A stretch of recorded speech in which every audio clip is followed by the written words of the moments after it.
বিরিয়ানি শুধু একটা খাবার না, পুরো একটা অনুভূতি। এটা কিন্তু একটা রাজকীয় খাবারের মূল আকর্ষণ, ঘ্রাণ আর টেক্সচারের ভারসাম্য। আঞ্চলিক রূপভেদে কত প্রকার বিরিয়ানি যে দেখা যায়। লখনৌ বিরিয়ানি, হায়দ্রাবাদি বিরিয়ানি, কলকাতায় বিরিয়ানি, ঢাকায় কাচ্চি, পাক্কি বিরিয়ানি আর কত কি। কিন্তু গ্রাম বাংলার মা চাচিরাও রান্না করে ঘরোয়া মশলা আর বাজারের বিরিয়ানি মশলা মিশিয়ে। এই বিরিয়ানির স্বাদও কিন্তু বেশ মজাদার।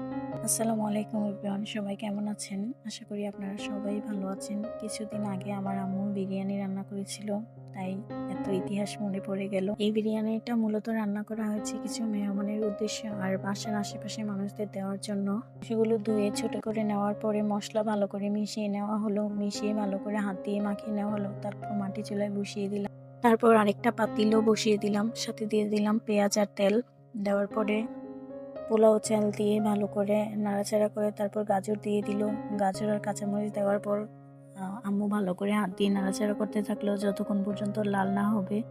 তারপর একটু পর আবার দুধ দিয়ে দেওয়া হলো। দুধ দিয়ে ভালো করে নাড়াচাড়া করার পরে পানি দিয়ে দিল আম্মু।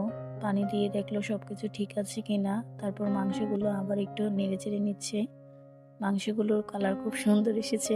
তারপর বিরিয়ানি মশলা দিয়ে আম্মু আর আন্টি ভালো করে মিশিয়ে নিচ্ছে। এই নাকি হয়ে গেছে বিরিয়ানি। আমি তো আর লোভ সামলাতে পারলাম না। তারপর আমিও খেতে বসে গেলাম।